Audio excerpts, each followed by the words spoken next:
what levers do you think that we collectively need to be using now?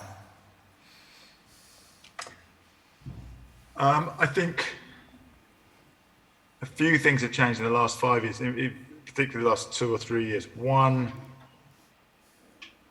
I mean, reality's caught up with the science, right? So it's not just a dry scientific report on extreme weather events, it's the evening news, right? It's like wildfires, hurricanes, droughts, floods, not just on the other side of the world, but in the Ahr Valley in Germany or in California or Japan. And so it's not a developing world problem in 3 decades, it's everywhere and it's now. I think the other thing that's happened is that more people are educated, and particularly younger generation are expressing their anger, rage, frustration, fear, which changes the politics. And I think we're getting better at collaborating towards those solutions. When you talk about levers, I mean, every single lever needs to be pulled. When we're talking about restructuring the fabric of our societies and our economies on the basis of a different energetic source, that's not a one lever. It's law, it's policy, it's procurement, it's investment, it's kids looking their parents in the eye over the breakfast table and saying, what are you doing about it, mummy or daddy? I mean, so it's every lever in the book. Mm-hmm. That's great. Okay. Yeah. Thanks, Nigel. What I'm going to do, I'd like Viktoria to join us. And Viktoria Cologna, where is Viktoria? Where are you? There you go. Thank you for coming. Viktoria is a PhD student at the Institute of Environmental Decisions, especially the Consumer Behavior Group at the ETH. And her research is focused on the social psychology of climate change and public opinions about science and trust in science and values in science.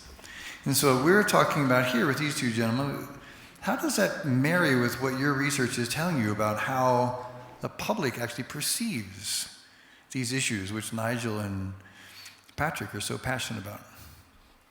So I think... Just keep talking and see what happens. Okay, so I think a lot of things that I've dealt with in my research are things that I've heard people talking about in these past 2 days. And something that we've talked about a lot is emotions and the role of emotions to get people to act and to make decisions. And so, for example, we know from environmental psychology that both eco-anger, for example, but also climate change concern can be very powerful predictors of getting people to engage.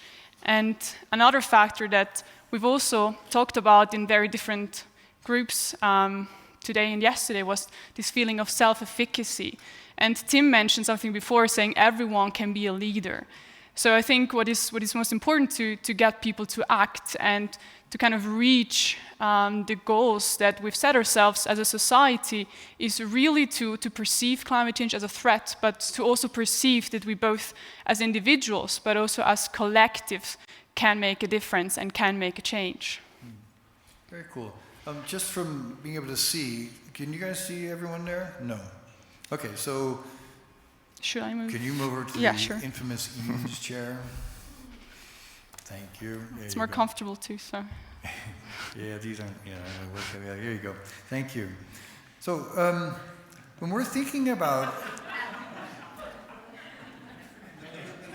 No. That's good. Good, I didn't notice any of that. That's good. So, it's good. Look away. I want to stay with you for a minute, Viktoria, and it is when you've now that's pretty cool. Nigel, you're now on 2 screens in here, and this is you've got a big presence now, which you do. Maybe I should turn off my video. No, it's good. No, it's good, because we're all depending on you to do some pretty big magic in Glasgow. So, but I want to stay with Viktoria. I want to stay with you for just a minute. You've heard a lot of what you've been here all day, and been hearing a lot of what we've been talking about. When you think of with your research, what would you share with us? You say, okay, it's all great, everyone, but, or you say, hey, you're right on. Reflect on the day for us from your vantage point. So I think also one important point that has been mentioned before, and that I think I've seen on most of these posters also the role of values, right? And I think we know from social psychology that we tend to trust people whose values we share. And this is kind of problematic, right? Because if we tend to trust people whose values we share, we might tend to be to perceive actors who don't share our values as less trustworthy. And what I've shown also in my own research is that if you have strong levels of trust in climate scientists or in certain experts, that influences decision making. So when individuals are faced with complex situations such as climate change, where there's a lot of information coming from different sources, for example, it's very hard for people to make a decision in such a context. And especially when there's a lot of available information, people will rely then on the opinions of trusted experts. And so I think it is very important to ask yourselves the question, well, how do we get many trusted experts into groups such as your 2040, right? How do we get people who people perceive as trustworthy and whose values they share? So Nigel, how do you react to that? When you think of your work now and over the past years, I'm going to have you to respond to that too, this idea of trusted community with people whose values you share, because we've heard today a couple of times, we're attention echo chamber, and that's not good either. So how do you see this, Nigel? You're in an interesting position with this. Yeah, I mean, I think there's a real risk of, I mean, if you only act in concert with people whose values you share, then it seems to me that as a stance, whether conscious or unconscious, is one of the things that leads to polarization. And polarization leads to stagnation, right? It's very difficult to move forward when people are just shouting at each other and everyone knows they're right. I mean, I sometimes think that the thing, I'd be interested in, this is my pop psychology with Viktoria, I often find that people, even campaigners sometimes end up wanting to be right more than wanting to win, which is a pretty, as a campaigner, it's a bad stance, right? I mean, what you should want is for change, even if you're wrong or if you have to concede or just fade away. So for example, we think that when people disagree, it's really important to try and get that out. Like recently, we had quite a lot of criticism about the idea of net zero. It's surprising considering that it's at the heart of the Paris Agreement and it's what the science says we need to do. So we got a group of people together with very strong opinions on both sides of the debate, if you like, to say, well, come on, look, it feels like we're all trying to get to the point of solving climate change, and yet we've got this really strongly polarized debate pushing net zero and criticizing net zero.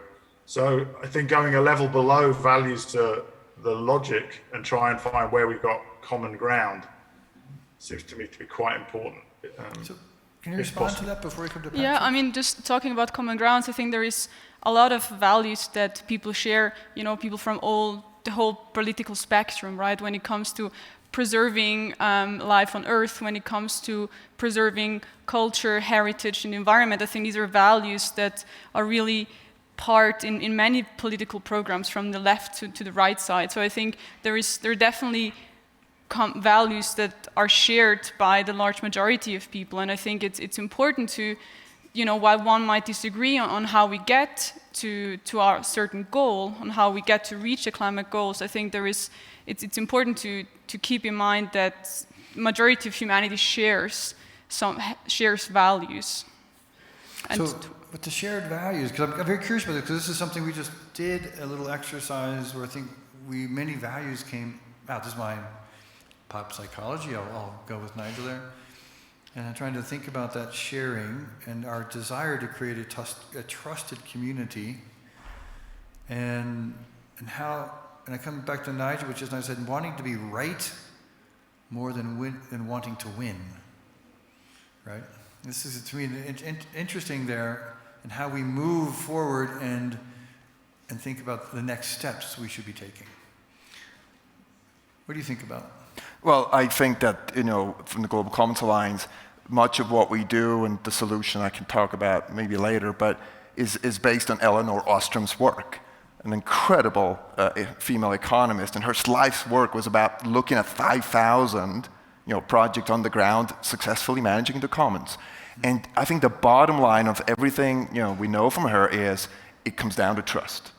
Because by definition, a common requires all stakeholders literally to come together and come to an agreement. If there are no relationships of trust between these stakeholders, you're not going to get to an agreement. And so the focus of the alliance and all its partners is really giving the means to these local, groups or stakeholders, the means and the incentives to make it easier when you come together to get to a successful conclusion. Mm-hmm. And to build that trust. Absolutely, yes. And it's much, and many have spoken about this, it's a lot around boundary conditions. I mean, it's as simple as, okay, let's play a game. If there are no rules, what do you got? A brawl. I mean, it's like chaos, anarchy. I mean, look at that. So, you have to set the rules of the game. And Nigel talked about this. What are the rules of the game for the regenerative economy? Until we set those and agree on those, we're not going to transform in the direction that I think will sustain life on this planet. Yeah. So I want to come to the audience now. We've got some time for the audience, so I can keep. Who would like to ask a question here? So we've got 1, 2, 3, right over 1, 2, 3, 4, 5. So we're going to start with Brian, and then we'll go to the front row, and then we'll go over here. Okay? What I just heard reminded me very much of the process of arms reduction talks in the 80s and 90s, Reagan and Gorbachev. It came down to trust but verify. And the verification was about measurement, and it required a lot of work at the middle level until the Soviets, the generals, and the American generals were able to come up with a program that they could both trust, and inspectors on the ground. I think there's a lot we can learn from that going forward. It's more complicated because you've got more actors. But if you think about the polarization in the United States in particular, I think that model might work a lot to solve those problems too. Thank you. So let's ask this. So Nigel, when we think about COP, because this is one of the things that you're involved with, how close are we with this? Sorry, Chris, how close to what? To finding it, actionable, verifiable agreements which we're all going to truly follow and denuclearize our world and decarbonize our world. I mean, of course, the precursor for verification is transparency, right, and standards. So, I mean, I think we're in pretty good shape. There's a very strong scientific and NGO community that is holding governments to account. I mean, there are no sanctions within the Paris Agreement. It's a multilateral bottom-up commitment to a collective goal. It's trying to find exactly that kind of, institutionalization of trust, which Patrick talks about. But as I think it was Brian said, it is more complicated. There's more actors. Also, what are you trying to measure? We're trying to measure, first of all, what people's emissions are. Second of all, what their target is. Third of all, what their plans are. So what is a fair share of a target for a steel company? It's different from the fair share of a target from a pharmaceutical company, right? Because so there's a lot of work being done there by the NGO community and the scientific community. And I think a lot of the work that Patrick's doing is then trying to take that from climate into the other planetary boundaries. And what we're now seeing is that all being brought into into capital markets. We have 250 organizations with $90 trillion of assets under management in the race to zero from the financial community, and they're all committed to decarbonizing their portfolios and balance sheets. And there's a lot of really good work going on now to figure out what the methodologies are, what the pathways are. So we're making progress, but we're some way away from having perfect verification. We're not letting the good get in the way of the perfect, right? Okay, cool. The perfect get in the way of the good. Okay, let's come back here, and then we're going to come up here. Okay? Thank you. I have a question to Patrick and Nigel. Viktoria already knows the question because it's a quite complex one, and you are just in the middle of it. So if I would give you a magical stick, and with this magical stick, the two of you could just change one piece in this very complex system, what would you say is the most crucial one?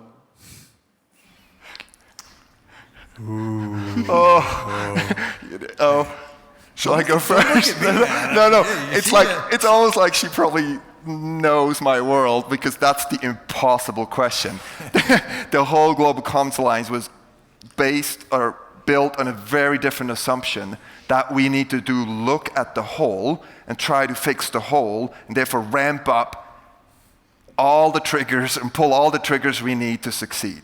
From establishing the scientific targets for all Earth systems, to the translation to science-based targets for all actors, corporate, cities, investors, all the way to an accountability system that currently is broken, to creating and shaping a story that people get invested with and love and makes them go to act. And lastly, we need to monitor ourselves. Are we actually living up to what we do? So I think my answer to you is I don't want to answer that question, because I do not think that leads us anywhere good.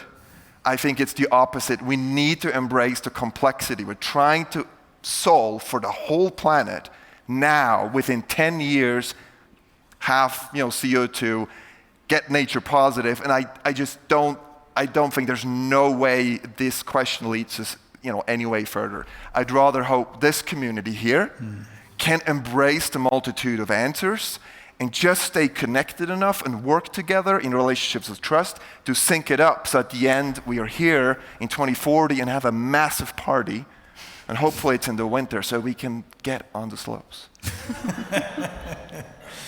That's a very powerful answer, Patrick. Nigel, how about you? Would you like to have a magic cowbell? No, I mean, I basically reject the framing of the question as just like Patrick. I mean, look, if you give a really practical example of radical change at a global level that's happening right now. 5 years ago, the experts were telling us we'd still be buying combustion engines into the 2080s. Now everyone's converging on the early 30s, so the future's come forward by 50 years, but not because of one magic stick. It's because of one crazy entrepreneur, Elon Musk. It's because of a lot of great battery chemists in universities. It's because of the mayor of Paris, Anne Hidalgo, creating a low carbon zone. It's because of the biggest fleet owner in Europe committing to go electric by 2030. It's because of financiers increasing the cost of capital to car companies who are not moving fast enough. It's because of the mother of a young girl who died of asthma in London, forming a campaign of mothers fighting for the right to breathe clean air for their children. It's because of lawyers taking cases against. So you see, it's not which one of those has made the difference. No, you can't point to the one because they're all interconnected, but together they create this this interconnected change that leads us to a much faster transformation. And if we'd only picked one of those sticks, we would never have been able to go fast enough.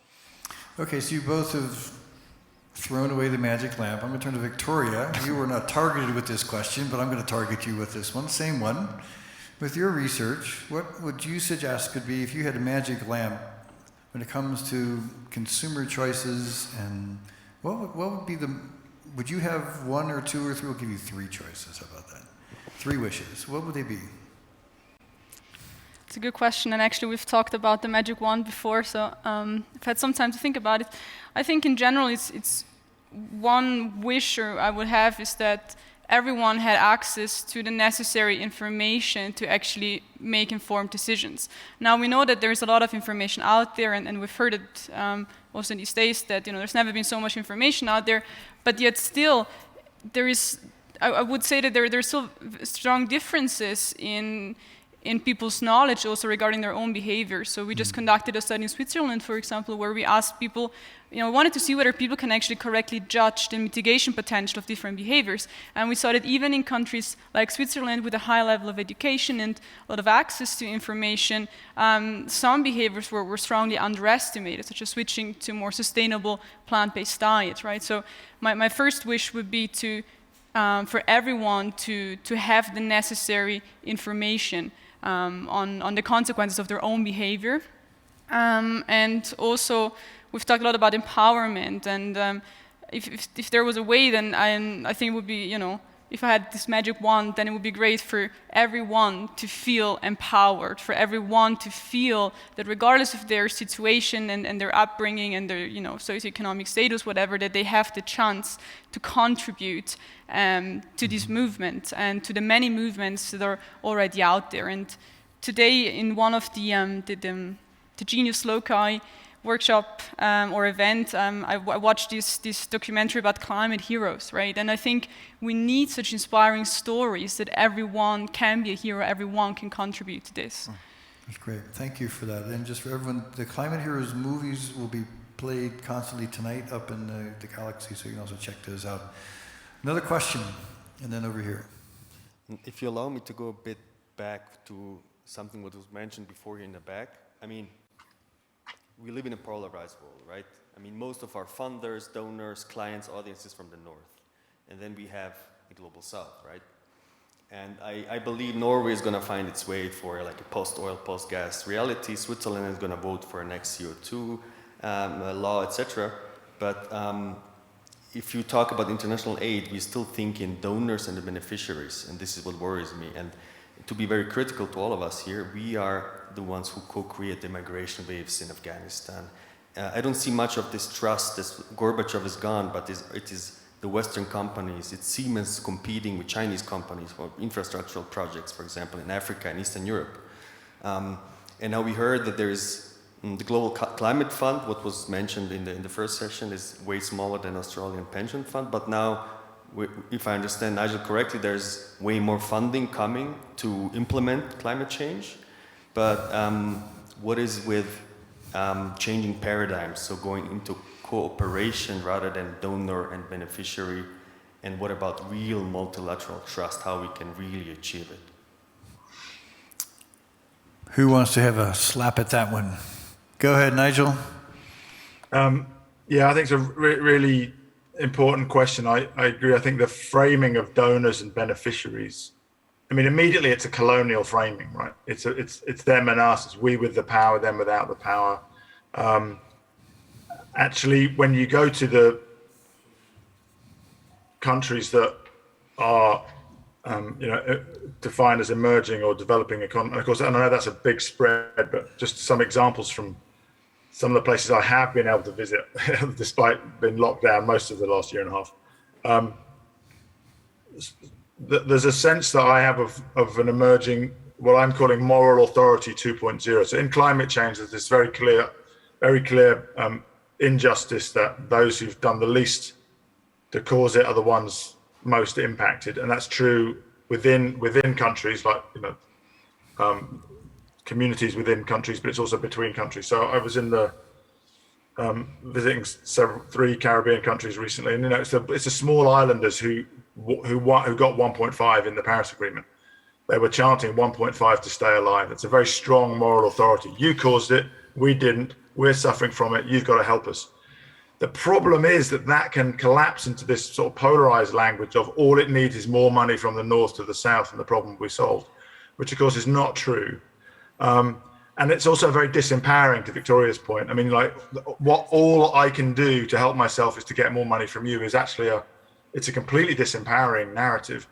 So I think there's a new moral authority emerging, which is we're the most affected, we're the most motivated, we're the most ambitious in getting on with it. And yes, we would like some help, but we're not waiting, and we're not entirely reliant on others. We're doing whatever we can. And I do think this sort of sense of global solidarity is something which was very present in Paris, and I'm hoping will be much more sort of almost tangibly in the room in Glasgow, but it competes with populism at home. That's the challenge for leaders who want to embrace a more sort of non-zero sum global outlook. It's often very hard for them to sell that to domestic politics. Okay, we're going to have another question. Cynthia, and then I want you guys to ask each other a question. You guys are going to have Cynthia.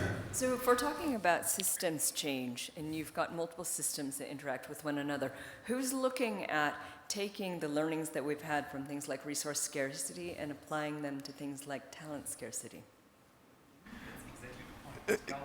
I didn't understand the second So part. how are we taking the learnings that we have about resource scarcity and things like management of global commons and applying them to other kinds of scarcity like talent scarcity?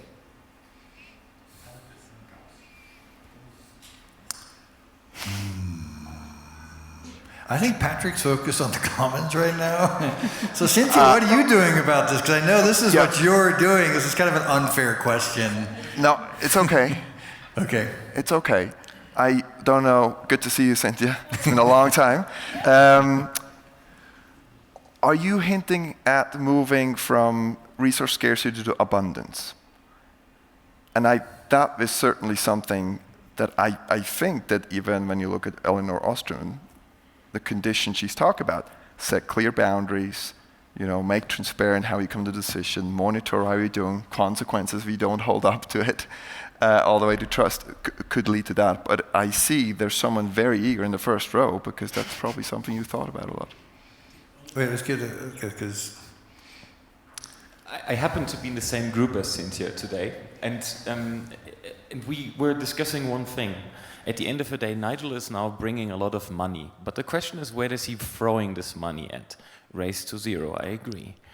But at the end of the day, the point is entrepreneurial skill, and I think that's what you wanted to look at. Entrepreneurial skill is following after the Gaussian formula, after the Gaussian bell shape, meaning you have very few people who are extremely talented, and what you call the commons is basically the ones that are under the bigger part of the bell shape. How do you solve that?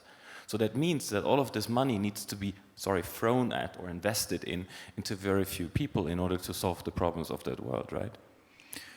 So I'm not sure if Nigel has these billions to play with, or he's actually encouraging companies to work on. I'd like to. Nigel, you want to correct that? I think that's a false assumption of the work. No, but I think. We know there is a problem at the moment that in our current model of capitalism, we've effectively allowed some very big monopolies to suck, to take rent, and the international tax system is very slow to react to that. So we have the OECD now setting minimum corporate tax levels, which is one thing, and there are attempts to tackle some of the very, very big monopolies or oligopolies. That's a well-known problem that Adam Smith was very familiar with that needs to be tackled. I don't think that implies that all the money needs to flow. I do think there's there's a lot of really good work going on now about how do we mobilize money towards those emerging and developing countries, because otherwise we end up with a polarized world, like where we solve climate change in one part of the world and we have poverty, and we have a rich zero carbon lifestyle in half the world and a poor zero carbon lifestyle in the other, and that would be if you think systemically, that's a very good recipe for conflict and fascism, because you have massive waves of refugees, and we know what how that feeds populism. So I think we have to pay attention to the distributional questions which your question raises really seriously. My question was really about distribution. Oh. The question was more about distribution, and how do you learn from the 30 plus years of climate work on how do you get multi-stakeholders to work together, and you get the regulation with the incentives for business, etc. How do you take those learnings and apply them to how you deal with talent and skills shortages, which is really about distribution? It's not necessarily about shortage.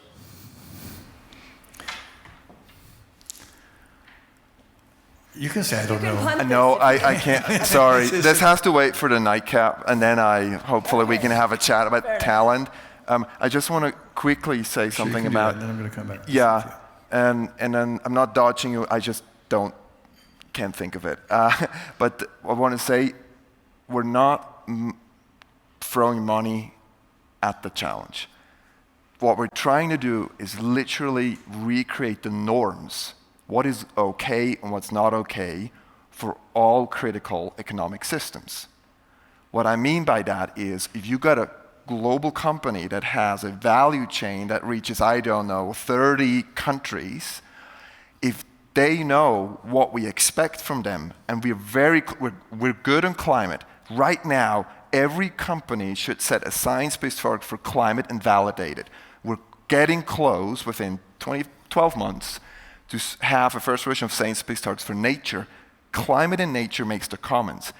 Once a company sets targets that are in line with our 2030, 40, and 50 goals to be net zero, nature positive, and enable a fair transitions, they have to completely rethink the way they operate. That's not throwing money at it, it's just like, okay, new rules, new game.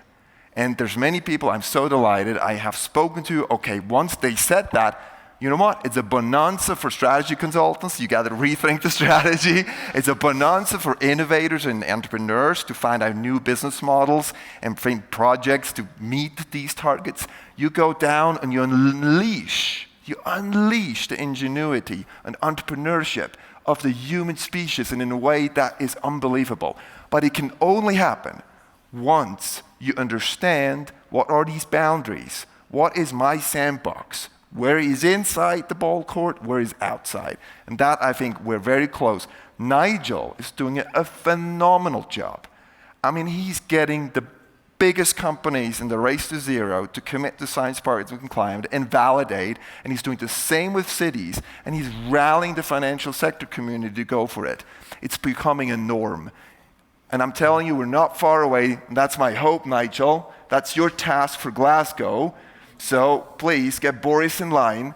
It is basically when countries say, you know what, it's easy for me to put this in a regulatory framework. It's policy. Boom, it shifts. That's where we need to get to. And in the meantime, you know, everyone else, Mary Claire, you're an inspiration. I mean, the pressure from the streets is helping us. Let's use that strategy or that energy. Consumers are amazing. They start to say, give me a product I feel good about. And you know what? We're doing some very, very nitty-gritty technical right now to rewire the financial systems. We're very close to have climate risk showing up in balance sheets. Very, very close, thanks to tremendous work that's been done on TSFD, etc., IFRS putting into accounting standard. And we're going to get there, I hope, in 24 months with nature.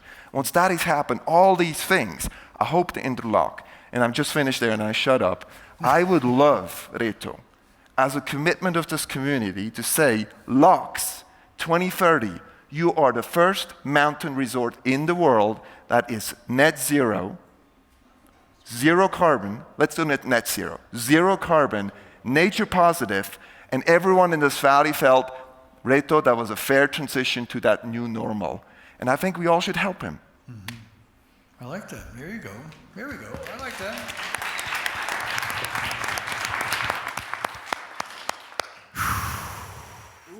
Boom. You're the right person to lead this charge. Absolutely. You can feel it, the passion.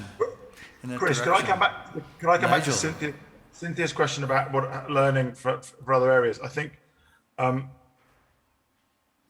I said, Cynthia, that I think we're getting better at this sort of radical collaboration. So I think there are some lessons that, and in fact, I've spoken to some of the people working on the Global Commission on Education have been asking some questions about what lessons might there be to learn. And you always got to be careful, right, not to just cookie cutter because the context is always different. But I think one is that we've really started recognizing that the work which is often done by NGOs needs to be done collaboratively, which means appreciating difference. And it means funders having to fund collaboratively, because what makes NGOs behave badly is a funding mindset which says, I'm going to find the silver bullet and I'm going to be the heroic funder who saves the world by finding the silver bullet, which is why Patrick and I both reject the magic stick question, because it's a dangerous question. It's not just that we sort of intellectually disagree with it, it's actually dangerous, because that is the thinking which informs a lot of funding. It's like, I'm going to find the one brilliant thing that's going to save the world. And what it means is it puts all of the people who are actually fighting for the same outcome in competition with each other for those scarce resources, because it's a scarcity mindset. So collaborative funding and collaboration which respects difference are at the heart of building more of a movement. And then it's about agreeing the steps and agreeing the roles and agreeing the sort of short-term wins. But I do think it's a really fundamental thing. If we want to bring about big change, we have to drop the idea that somewhere there's a magic bullet, because there isn't one. And what that often does, it means that we don't fund things which are promising. we reject them and try and find something else which is competitive. So we end up with 5 things trying to do roughly the same thing, and none of them getting to scale or getting to breakthrough. It's great. Thank you, Nigel, for that. So, Viktoria, we have to make some decisions here over the next couple of days. What some advice would you give to us as a collective community as we're trying to look at these different things that we do on the wall, and as we collectively think, what's some advice you would give to us? What should we be thinking about and looking at? Well, I think actually most of the things that come to my mind have been said yesterday by you and others, right? And something that we discussed again today is, right, to build a community of trust. So to listen to each other, to be open to new ideas, and to trust that maybe, it might be that sometimes we disagree with one another, but, to still trust that person and trust that what they're saying, that's a valid argument. And so I would say that one of the, that would be something to work towards, and one of the strengths of this community is definitely that it gives at least me a very strong sense of this collective efficacy and of empowerment. And I think this is something that we should foster and cherish in these coming days, this sense of feeling that we can all make a difference, and to leave LAX on Wednesday with this feeling, and to go into the next year until the next meeting feeling that we're all climate heroes and we can all do something. I like that. That's actually a perfect place to end this session, that we all are able to do something. And Nigel, thank you for coming in from New York. We wish you a really wonderful week. All of the best of success for you and your leadership. Thank you for that very, very much. Patrick, we wish you all the best of success as well, and thank you for your leadership at the Global Commons Alliance. And Viktoria, thank you for your wisdom. Appreciate that. So, thanks everybody. Here we go.